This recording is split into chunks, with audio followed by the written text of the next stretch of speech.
15 વર્ષથી પાલેજમાં જૂના અને જાણીતા computer, laptop, CCTV camera service, printer repairing તેમજ નવા અને જૂના કોમ્પ્યુટર લે વેચ કરનાર. એડમિશન ફોર્મ તેમજ તમામ સરકારી ફોર્મ ઓનલાઈન ભરી આપવામાં આવશે. ભાજપમાં આંતરિક વિખવાદ. સાંસદ મનસુખ વસાવા અને એમએલએ ડોક્ટર દર્શના દેશમુખ વચ્ચેનું શાબ્દિક યુદ્ધ ચરમસીમાએ પહોંચ્યું. ભરૂચના સાંસદ મનસુખ વસાવા અને વડોદરા જિલ્લાની કરજણ વિધાનસભા બેઠકના મહિલા ધારાસભ્ય ડોક્ટર દર્શના દેશમુખ વચ્ચે છેલ્લા કેટલાક દિવસોથી ચાલુ રહેલું રાજકીય ઘર્ષણ હવે વ્યક્તિગત આક્ષેપો અને બદનક્ષીની ધમકીઓ સુધી પહોંચી જતા રાજકારણ ગરમાયું છે. ધારાસભ્ય ડોક્ટર દર્શના દેશમુખે તાજેતરમાં સાંસદ મનસુખ વસાવા વિરુદ્ધ કેટલાક ગંભીર જાહેર આક્ષેપો કર્યા હતા. એટલું જ નહીં, જો સાંસદ પોતાના નિવેદનો પાછા નહીં ખેંચે તો તેમની સામે બદનક્ષીનો કાયદેસરનો દાવો કરવાની ખુલ્લી ધમકી પણ આપી હતી. આ ધમકીના જવાબમાં સાંસદ મનસુખ વસાવાએ પોતાનું મૌન તોડ્યું અને એક આક્રમક નિવેદન આપીને વળતો પ્રહાર કર્યો છે. સાંસદ વસાવાએ સ્પષ્ટપણે જણાવ્યું કે દર્શના દેશમુખે આક્ષેપ કરી પોતાના પગ પર કુહાડો માર્યો છે. સાંસદે ભારપૂર્વક કહ્યું કે તેઓ પોતાના નિવેદનો પર અડગ છે અને તેઓ કોઈની ધમકીથી ડરવાના નથી. આ મામલો હવે પક્ષના આંતરિક વિખવાદ તરીકે ઉભરી આવ્યો છે. આ સમગ્ર શાબ્દિક યુદ્ધનું મૂળ સરકારી યોજનાઓ અને વિકાસ કાર્યોમાં કથિત ભ્રષ્ટાચારના મુદ્દાઓ છે. સાંસદ મનસુખ વસાવાએ અગાઉ કેટલાક સરકારી કામોમાં ભ્રષ્ટાચારની સંભાવનાઓ અને ગેરરીતિઓ અંગે સવાલો ઉઠાવ્યા હતા. ધારાસભ્ય ડોક્ટર દર્શનાબેન દેશમુખ દ્વારા સાંસદના આ નિવેદનોનો વિરોધ કરવામાં આવ્યો હતો અને તેમણે તેના જવાબમાં સાંસદ પર આકરા આક્ષેપો કર્યા હતા. કથિત ભ્રષ્ટાચારના મુદ્દે શરૂ થયેલો આ રાજકીય વિવાદ હવે વ્યક્તિગત બદનક્ષીના આક્ષેપો સુધી પહોંચી ગયો છે. રાજકીય વિશ્લેષકોનું માનવું છે કે આ પ્રકારનો આંતરિક સંઘર્ષ શાસક પક્ષ ભાજપના આંતરિક રાજકારણમાં મોટો વળાંક લાવી શકે છે અને હાઈકમાન્ડ માટે ચિંતાનો વિષય બની શકે છે. સ્થાનિક સ્તરે આ ઘટનાને કારણે બંને નેતાઓના સમર્થકો વચ્ચે પણ તણાવ જોવા મળી રહ્યો છે. પાલેજ ટાઈમ્સ, ભરૂચ. જે રીતે ભ્રષ્ટાચારમાં અગાઉ પણ કર્યા, ખુલીને નહીં બોલો ત્યાં સુધી મૂંઝવણ થશે ને લોકોમાં આવી ગેરસમજો ફેલાશે. મનસુખભાઈ ખુલીને ક્યારે બોલશે? ખુલીને જો આ 75 લાખ ની જે વાત છે એ સ્વાભાવિક છે કે અધિકારીઓ પણ એક અધિકારી છે, કર્મચારી છે, એની બી કેટલીક બધી મર્યાદા હોય છે. આખો મામલો મેં સરકારમાં મોકલ્યો છે. સરકાર સરકારી રીતના તપાસ કરે છે. 75 લાખ જે આમ આદમી, હું બહુ સ્પષ્ટ કહું છું કે આમ આદમી પાર્ટીના નેતાએ એ માંગ્યા છે અને ત્યાર પછી અધિકારી રજા પર જતો રહ્યો છે. જેને જિલ્લાના વડાને ઉચ્ચ અધિકારીને જે જાણ કરી એ અધિકારી જતો કે એને બહુ ધમકાવવામાં આવે છે. આખી સ્થિતિ ત્યાંને ઘણા લોકોને ખબર નથી.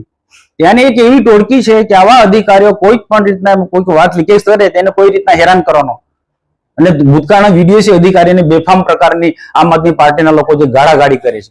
તો આ સ્થિતિ છે. એટલે સ્વાભાવિક છે કે કેટલીક વખતે અમારી મર્યાદા હોય છે. એમને કાલે હું નામ બોલી દઉં કે જિલ્લાના કયા અધિકારીએ મને આ 75 લાખની વાત કરી, એનું પણ મારું ભવિષ્ય વિચારવું પડે ને. આપણે દર્શનાબેનની પણ વાત કરી કે એમને કોઈ ડર બેસી ગયો, સ્પષ્ટ આપનું બી નિવેદન છે. તો એવો કયો ડર આપને લાગે છે કે જે દર્શનાબેનને છે અને એમને પછી છેલ્લે આટલું બધું નિવેદનો કર્યા? કઈ કહી શકાય? કેવડિયા કોલોનીની અંદર ગરડેશ્વર વિસ્તાર છે. એ કેવડિયા વિસ્તારની અંદર કેટલાક જે બાંધકામો થયા છે ચોક્કસ એમને જમીન રાખીને બાંધે, પણ કેટલીક જગ્યાએ એવું છે કે કેટલીક સરકારી જમીનમાં પણ થોડો ભાગ આવી જાય છે, બીજું કોઈ પ્રાઇવેટ જમીન પણ આવી જાય છે. આમાં પણ 5 સ્ટાર જેવી હોટલો બની ગઈ છે. હવે આ જે આખો તપાસનો વિષય ભૂતકાળમાં કોઈને કોઈ ઉપાડ્યો હતો, કોઈ એ વખતે ઉપાડ્યો હતો, પણ એ જ 1 વર્ષ પહેલા પણ એ આખા પ્રકરણની અંદર કેટલાક રાજકીય નેતાઓ એ 1.5 કરોડનો તોડ કર્યો. આમાં 1.5 કરોડનો તોડ કર્યો અને આખો મામલો વાઇન્ડ અપ થઈ ગયો. તો આ પ્રકારના જો વિસ્તારની અંદર જે ઘટના ઘટતી હોય તો ત્યાંના ધારાસભ્ય દર્શનાબેનને કેમ ખબર ના પડે? તો આને લઈને હું એવું નથી કહ્યું કે દર્શનાબેનના માણસો આમાં ઇન્વોલ્વ છે, પણ હું ચોક્કસ કહી શકું કે આ જે લોબી છે એ બિલ્ડર લોબી છે, જમીન દલાલો છે, કે તોડ પાણી કરનારા લોકો જે છે, જે આ જે લોકો એ કોઈ ને કોઈ રીતના ધારાસભ્ય દર્શનાબેન પર પ્રેશર લાવ્યા હશે તો જ આ પ્રશ્નને ડાયવર્ટ કરે ને. બાકી ખરેખર તો એમને મને સમર્થન કરવું જોઈએ. મહત્વનો પ્રશ્ન તો આ તો બધું ગૌણ છે. મહત્વનો પ્રશ્ન એ હતો કે દેશના પ્રધાનમંત્રી નરેન્દ્રભાઈ મોદી સાહેબના 2 કાર્યક્રમો ને લઈને જે ધારાસભ્ય ચૈતર વસાવાએ જે આરોપ કર્યો છે ખોટા ખર્ચા અને મીડિયા સમક્ષ બધી વાતો, એનો જવાબ આપવો જોઈતો હતો દર્શનાબેને. એમના વિસ્તારની અંદર આ બધી ઘટનાઓ ઘટે છે. તો આ કોઈક ને કોઈક પ્રકારે આવા લોકોના દબાણના કારણે બેને આખો પ્રશ્ન ડાયવર્ટ કરવા માંગે છે. મનસુખભાઈ, શિસ્તને વળેલો પક્ષ છે ભારતીય જનતા પાર્ટી. ભારતીય જનતા પાર્ટીના નેતાઓ સામે જ્યારે પબ્લિકમાં જઈ અને આવા નિવેદનો કરે, પક્ષને કેટલું નુકસાન, પક્ષની દ્રષ્ટિએ તમે શું જુઓ છો? જો મારો એક ઇતિહાસ તમે બધા જાણો છો, ભરૂચના મિત્રો, પત્રકાર મિત્રો તો ખાસ, કે 1998 થી હું ભારતીય જનતા પાર્ટીમાં ચૂંટાઈને જઉં છું. 95 માં સરકારમાં, કેશુભાઈની સરકારમાં મંત્રી પણ હતો. ઠીક છે, કોઈક અમારા કાર્યક્રમ હોય તો કોઈક મિત્રને, કોઈ બિલ્ડરને અમે કહીએ કે ભાઈ આ કાર્યક્રમ, પણ વ્યક્તિગત રીતના ક્યાંક પણ મેં ઉઘરાણું કર્યું નથી. પાર્ટીના શિસ્ત, મૂલ્યો, સરકારનો પારદર્શક વહીવટ મેં હંમેશા ફોલો કર્યો છે. અને એવા ભારતીય જનતા પાર્ટીમાં મારા જેવા અનેક લોકો છે, કેન્દ્રમાં અને રાજ્યમાં, પણ ક્યાંક કોક ને કોક કેટલાક એવા લોકો હોય કે જે પાર્ટીના શિસ્તને કે પારદર્શકને ના માનતા હોય. એવા લોકો એવા ગણ્યા ગાંઠ્યા લોકો આખી સરકારને, આખી પાર્ટીને બદનામ કરે છે. અને એટલા જ માટે મેં ખુલ્લા પાડે છે એમને.